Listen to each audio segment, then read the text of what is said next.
Hey, so for story time tonight, I'm going to read The Shoes That Were Danced to Pieces.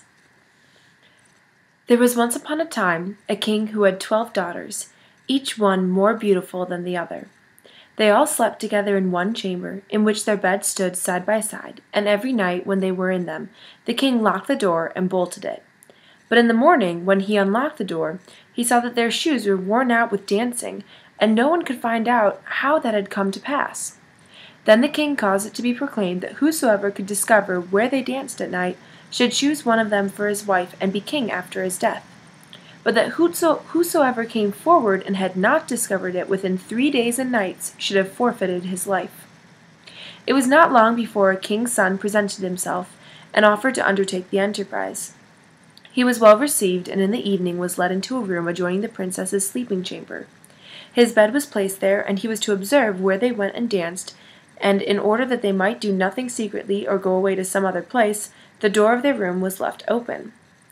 But the eyelids of the prince grew heavy as lead, and he fell asleep, and when he awoke in the morning all 12 had been to the dance, for their shoes were standing with holes in the soles.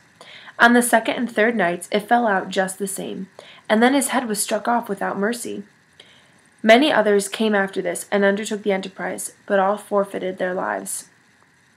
Now it came to pass that a poor soldier who had a wound and could serve no longer found himself on the road to the town where the king lived. There he met an old woman, who asked him where he was going. "I hardly know myself," answered he, and added in jest, "I had half a mind to discover where the princesses danced their shoes into holes, and thus become king." "That is not so difficult," said the old woman. "You must not drink the wine which will be brought to you at night, and must pretend to be sound asleep." With that she gave him a little cloak and said, "If you put on that you will be invisible, and then you can steal after the 12. When the soldier had received this good advice, he went into the thing in earnest, took heart, went to the king, and announced himself as a suitor. He was as well received as the others, and royal garments were put upon him. He was conducted that evening at bedtime into the antechamber, and as he was about to go to bed, the eldest came and brought him a cup of wine. But he had tied a sponge under his chin, and let the wine run down into it without drinking a drop. Then he lay down, and when he had lain a while, he began to snore, as if in the deepest sleep. The 12 princesses heard that, and laughed, and the eldest said, he too might as well have saved his life.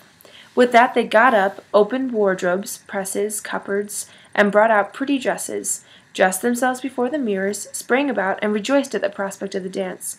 Only the youngest said, "I know not how it is. You are very happy, but I feel very strange. Some misfortune is certainly about to befall us." "You are a goose who is always frightened," said the eldest. "Have you forgotten how many kings' sons have already come here in vain? I had hardly any need to give the soldier a sleeping draught. In any case, the clown would not have awakened." When they were all ready, they looked carefully at the soldier, but he had closed his eyes and did not move or stir, so they felt themselves quite secure. The eldest then went to her bed and tapped it. It immediately sank into the earth, and one after the other they descended through the opening, the eldest going first. The soldier, who had watched everything, tarried no longer, put on his little cloak, and went down last with the youngest.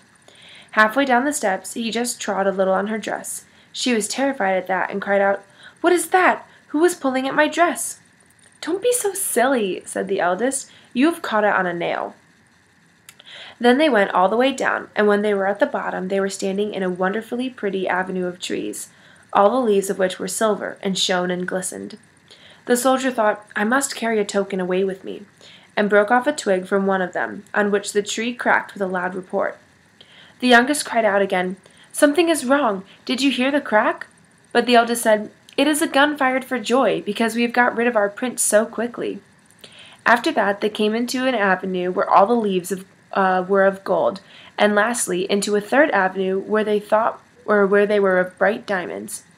He broke off a twig from each, which made such a crack each time that the youngest started back in terror, but the eldest still maintained that they were salutes.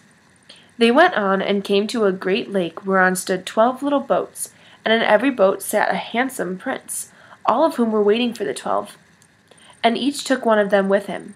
But the soldier seated himself by the youngest. Then her prince said, "I can't tell why the boat is so much heavier today.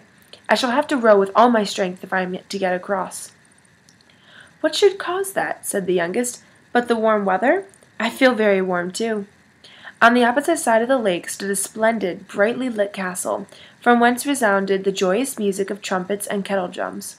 They rode over there, entered, and each prince danced with the girl he loved, but the soldier danced with them unseen, and when one of them had a cup of wine in her hand, he drank it up so that the cup was empty when she carried it to her mouth. The youngest was alarmed at this, but the eldest always made her be silent. They danced there till 3 o'clock in the morning, when all the shoes were danced into holes, and they were forced to leave off. The princes rowed them back again over the lake, and this time the soldier seated himself by the eldest.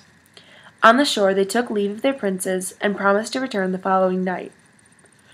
When they reached the stairs, the soldier ran on in front and lay down in his bed, and when the 12 had come up slowly and warily, he was already snoring so loudly that they could all hear him, and they said, "So far as he is concerned, we are safe." They took off their beautiful dresses, laid them away, put the worn-out shoes under the bed, and lay down. Next morning the soldier was resolved not to speak, but to watch the wonderful goings-on, and again went with them. Everything was done just as it had been done the first time, and each time they danced until their shoes were worn to pieces. But the third time he took a cup away with him as a token. When the hour had arrived for him to give his answer, he took the 3 twigs and the cup, and went to the king, but the 12 stood behind the door and listened for what he was going to say. When the king put the question, "Where have my 12 daughters danced their shoes to pieces in the night?" he answered, "In an underground castle with 12 princes," and related how it had come to pass, and brought out the tokens. And here is a picture of them on the boats going to the castle where they go to dance with the 12 princes. The king then summoned his daughters, and asked them if the soldier had told the truth. And when they saw that they were betrayed, and that falsehood would be of no avail, they were obliged to confess all. Thereupon the king asked which of them he would have to wife. He answered, "I am no longer young, so give me the eldest." Then the wedding was celebrated on the self-same day, and the kingdom was promised him after the king's death. But the princes were bewitched for as many days as they had danced nights with the 12.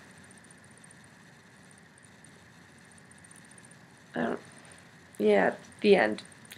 It's kind of a very quick ending. Anyways, that is, what was that called? The Shoes That Were Danced to Pieces. That was that one. Anyways, I love you and good night.